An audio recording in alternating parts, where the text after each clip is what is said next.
I first got into coins as a little guy. My dad took me and my brother to the bank and showed us his gold coins that he got from his, that he inherited and that he collected, and that was always a fun thing to do.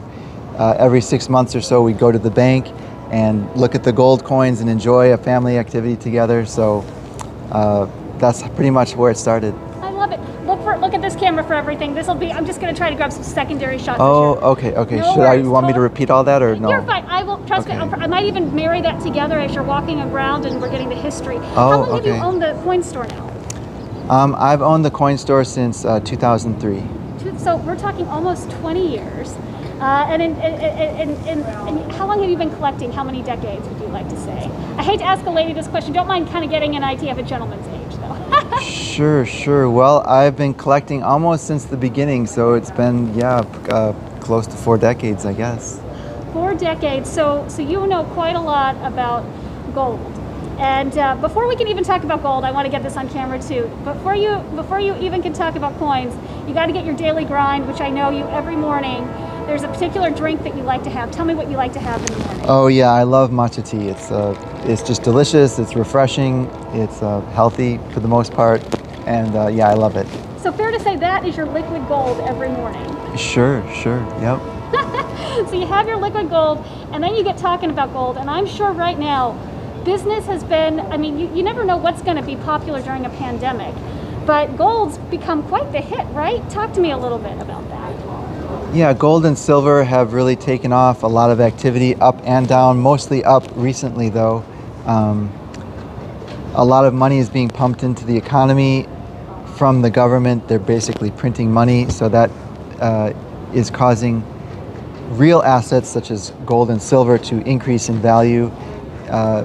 From the very beginning of time, gold and silver have been stores of value, whereas all government currencies, they've gone to zero or they're headed that way via inflation. So people keep that in mind and they want to invest in gold and silver. At the same time, it's a difficult time for some people. They want to cash in. The price is high. Gold is at an all-time high. Always a good idea to sell at the all-time high. Will it go further?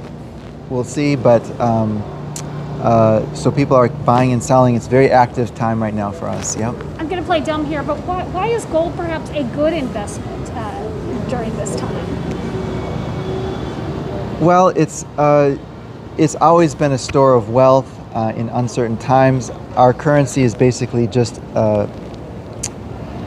it's just based upon trust, basically, and faith. It's really not backed by anything. Since 1971, Nixon took it off the gold standard. It used to be backed by gold, but now it's just basically faith. The world's faith in the dollar is what gives it value. And so,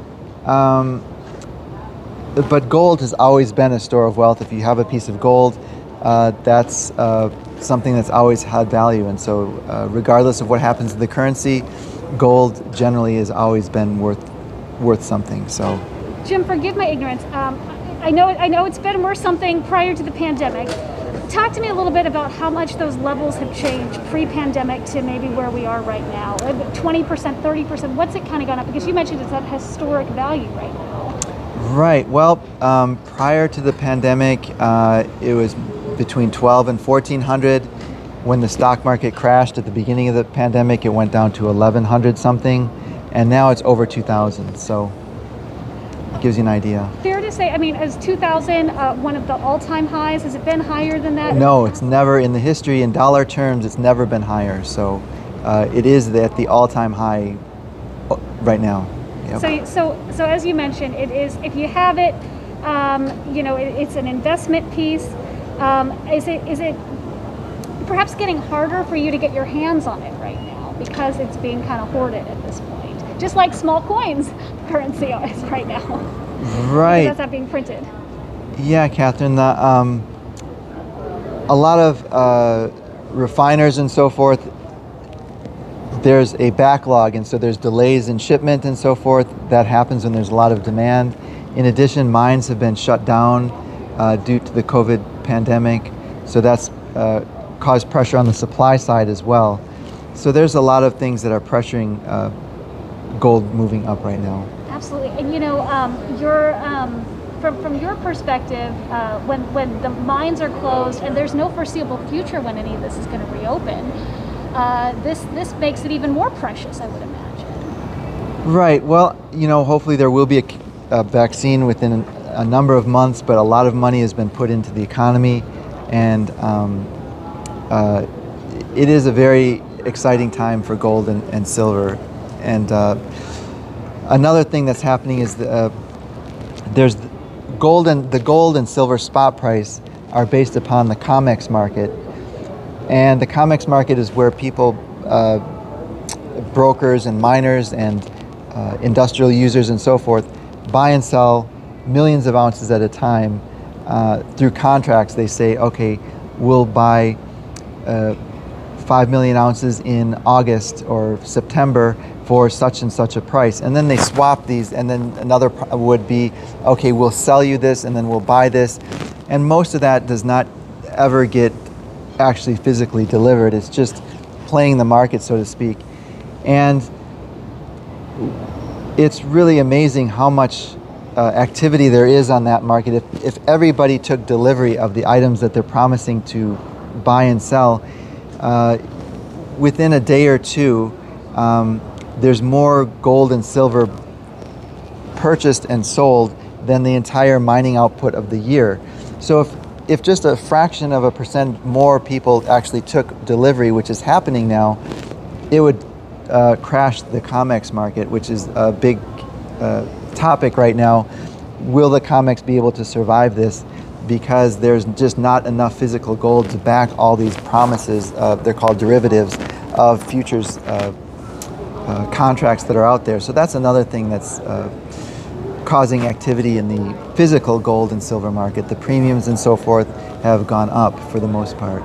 And I would imagine that your business has been busier than ever because of these uncertainty. Percentage-wise, what would you say you're kind of seeing an uptick, I know, in clients, right, that are at least looking into this? Yeah, that's right, Catherine. We're certainly more busy. Due to the pandemic, people are not coming out quite as much, but then again, for this purpose, they are coming out. So we are overall quite a bit more busy than usual. People wanting to buy and sell for various reasons. So yeah, it's a really busy time for us, yeah. Place a number on that, or would you say you're up like 50% compared to this time last year? What would that kind of, how would you class? Is it just because of the historic price of gold? Is it historic time for Jim? Right, if we buy and sell an ounce of gold at $1,100 or $2,000, obviously that's double just by virtue of the price going up. So yeah, we're only a few months into this, or actually a month or two into the bull run. So, but we've seen a pretty good increase, maybe double or more, for sure. So it's pretty astounding. And when people come in, I know you have some examples here of all of like the different possibilities you might have at home. We've been talking about some of the small coins and the shortage on those. But it might be a good time to look in, I guess, your piggy bank to see if you've got any worthy quarters or half dollars and things that could be cashed in now, it sounds like. Sure. Here are a few examples of items I thought I could share with your viewers and what we pay, because they might be astounded, wow, how much things are worth. For example, we buy sterling silver flatware. Here's a fork, it's sterling silver. It should be marked sterling on the back, not plated, but we would pay $23 right now for something like this. That's what it's worth. U.S. coinage, half dollars, quarters, and dimes, 1964 and before, are 90% silver. So if you have some older ones, 1964 and before, dimes, quarters, and half dollars, for example, this half dollar we would pay $9 for right now. And again, this is based upon the silver price right now, which is right around $28. So between $28 and $29. So this is a quarter, $4.50. A dime would be 1/5 of $9, which would be $1.80. So there's basically double the silver from the quarter to the half, and 1/5 of the silver from the dime to the half. So they made the silver perfectly proportional. Wow. Be so kind. You're gonna feel like Vanna White on QVC, but hold up the $50 again for me. Sure, sure. Grab some nice tight shots as you're showing these off for me. Perfect. And then I'll do it with our little quarter here, 1956, I think he is. Yeah.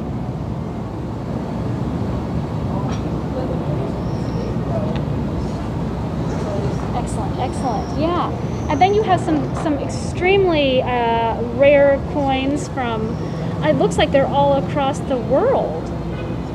Yep, these are some gold coins. We were talking about gold has just breached the $2,000 mark. So this is what 1 ounce looks like. It's a Canadian maple leaf, very popular way to invest in gold. Some of your viewers might have them or want to get them, and that's what we do is we buy and sell things like this. These are kind of neat. This is a St. Gaudens $20 gold piece.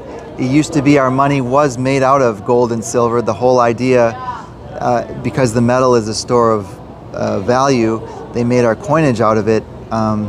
So regardless of the design, the metal itself would always be worth the face value of it. So this is from 1928, an uncirculated piece. Not a big premium over the gold content, so that's another popular way. You get the pride of ownership. There's lots of symbolism in it. It's Lady Liberty marching with the olive branch and the torch. On the back you have the, I'll just take it out and show your viewers here. You have the soaring eagle, In God We Trust, is soaring over the sun. It's a really beautiful, symbolic. So right now people are also buying, not just because it's possibly a good investment, but just because it's a symbolic, love of their country, being patriots, it sounds like, as well. So you're seeing, it sounds like, some of that too. Sure. Well, it brings back to the question of why do people collect coins? Even if they are not gold or silver, a copper coin could be just 200 years old. It's a piece of copper with something stamped on it. Might be worth $1 million. Why would somebody pay that for something like that? And it comes back to symbolism. It means something to them. It connects them to a piece of history or a feeling that they have, and so it's really, something quite emotional and powerful, based as can be seen by the prices that people are willing to pay for the coins, and so. And it sounds like when it comes to, I know. Yeah, this is something either they want to cash in to get some funds to do something very worthwhile for themselves or their family, or they want to purchase, to protect their wealth, basically. Coin collecting has also become more popular as people are at home, not as many things to do, and so they're rediscovering the joys of coin collecting. It's something that the whole family can enjoy together. It's part of history. You can talk to your parents and grandparents and so forth about what coins they could find in circulation. Maybe they were collectors. Maybe you can show the kids the coins, and like myself and my brother, we really thought it was cool to see the gold coins. It just gave you a feeling of history and symbolism, and it was just cool. Yeah. Absolutely, they are just cool. I'm curious because we've got the giant block of silver. Are people just wanting to get pallets of gold, pallets of silver to, I don't know, be like Scrooge McDuck in their house and keep them in safes right now? Are you seeing any of that as well? Because that is, I know, very heavy right there. Sure, yeah. It's fun to own something like this. 100 ounces of silver. It's with it. And if you give gifts, it's always fun to get gold and silver. Somehow it's just, maybe that's why it's a store of value. Humans just enjoy gold and silver as jewelry and so forth, so owning it. I'm just curious, how much does that one weigh, the giant block? Well, this is 100 troy ounces. Okay. So, Yeah, 100 troy ounces is between 6 and 7 pounds. So, yep. And are you seeing a significant increase in people just purchasing the bars like that too? Sure, yeah, a big increase, especially in both silver and gold. People are excited to buy it, partially for just the pride of ownership, the enjoyment of ownership, and then also to protect their wealth. And then also, prices are up right now, so the old adage, buy low, sell high. They're thinking it's high right now, maybe it's time to cash in, and especially if they need the money for something they know that will help them or help a family member, and that's what our business is all about. So absolutely, for almost 20 years now, for sure. And we talked some of the small currency, the bullion, right? That's doing really well too, right? Right. Well, bullion, the definition is basically gold and silver. So that's pretty much what we've been talking about, the bullion. Yeah, there's also a shortage of change in circulation. That just gotten a bit more publicity, but that's kind of totally a different story, right? Yeah, it kind of is. Yeah, there is a shortage of change, and but there's not a shortage of change at the coin store. They say coin collectors never go broke, and we still have a good supply of collector coins. And so, you can always come to see us and get your collectible coins. I love that. You never go broke. See, there you go. There we go. Ever the optimist. I like that. That's too cool. I'm trying to think what else I should be bothering you about.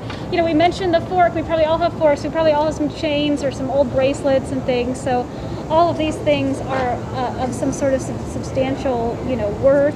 I'm looking over this Australian surfboard and I'm like, what is that thing up there, Right. Some of the modern coins, they're really getting creative with. This is from Australia, and it's a $2 coin. It's an actual legal tender coin.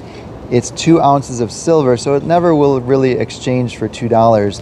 But they made it in the shape of a surfboard at a very famous surfing location. And of course, the back they have the queen and the denomination and the year.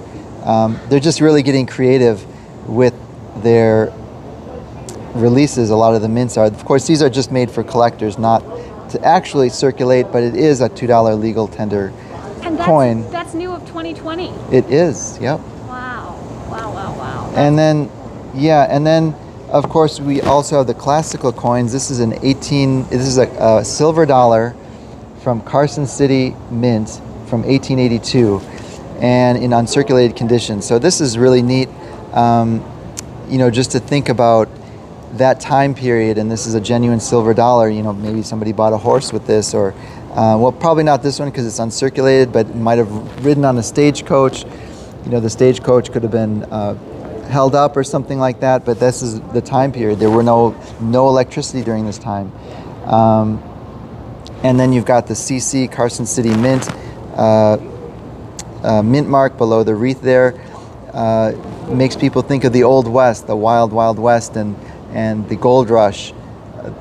The Comstock mine, the silver rush. So it really, when you look at something like this, it's really historical, and it just gives you a neat feeling to be connected to that if you own one. Yep, and this is worth about $235. Wow. Yeah. So, and then there's ones that are not there's silver dollars that are not from Carson City, worth a little bit less, $20 to $30. So. That's really. Yep, and this is what used to be used as money, so it's also a connection to old money. Well, as we were talking about, right, the current coins, I was amazed to learn, they're not using, maybe a tiny little bit of gold or silver might go into the current mint, but those are not what's being, circulated anymore. So it's based on that faith system. It's not based on the gold anymore. So. Right, these older coins are actually made out of silver and gold, whereas today's coins are made out of nickel and copper, and the value of the metal does not equal nearly the paper. Basically, most of our value is put in the paper, and it really is just based on faith. some people say faith and the U.S. military to enforce, our policies. So, yeah, that's basically what our money is based upon, not upon actual physical gold and silver like it used to be. So, and some people think, there was a time when our money was really based upon something. So. That's remarkable. I'm seeing this UFO. I'm seeing your surfer thing. So yeah, you're right. Coins are coming in all sorts of shapes and sizes nowadays. Right. There's lots of ways, lots of different ways that people like to collect coins. Some people like the modern, really creative, artistic. They're really getting crazy with it. This is a UFO coin with holographic. It's 1 troy ounce. It's from Australia. It looks like just the design here, but on the back, it's actually a coin. Again from Australia, or this is from Solomon Mines, and Wow. from Solomon Islands rather, yeah. And so, and it's $2 coin. So really, nobody would actually spend this for $2 because it's an ounce of silver, which is worth close to 30. But they do like to collect it. It makes them think of. Whatever you associate, when you look at this, each of your viewers probably gets a feeling, and that's... Does the U.S. Mint, do we do anything like that? Or are we like back to basics? We just like because I'm seeing these Australian, although we do have an Apollo 11, so... Right, the U.S. Mint does do, of course, 2019 was the 50th anniversary of the moon landing, and the U.S. Mint made a number of coins to commemorate that. This is a $5... Oh, actually, it's just a silver dollar coin. Wait a minute. Oh, I guess it is just a dollar. They also make... yeah, never mind. You can edit that out. Okay, I'll edit, but that's pretty cool too. So yeah, so this is to commemorate the moon landing. It's actually curved, and the footprint is in the moon. And the other side, this is kind of neat. It shows the moon reflected in the helmet around the... Wow. So it's So if kind you of went cool. out to buy one of these, definitely way more than $1. Yeah, this is about $300. So. Wow. Very cool. Oh Yep. my gosh. And it's pure silver. So. It's beautiful. So the U.S. Mint does do some stuff too. Yep. I love it. I'm gonna grab. Think if there's anything else I should be bothering you about. I think we've gotten so many good things. I'm just grabbing some cut shots from a different angle. Okay. But yeah, I'm just trying to think what else I should be bothering you about as we Maybe we could talk. cash in jewelry right now, or if it's more of just people that are trying to sell it, or buy Sure. it. I don't know. Yeah, jewelry right now, people are cashing in. It's worth a lot more than it used to be. For example, a ring. This is a 14-karat ring. Just to give you some examples of real values, and just to give you some idea, a ring like this, 14-karat gold, we would pay $428 for it right now.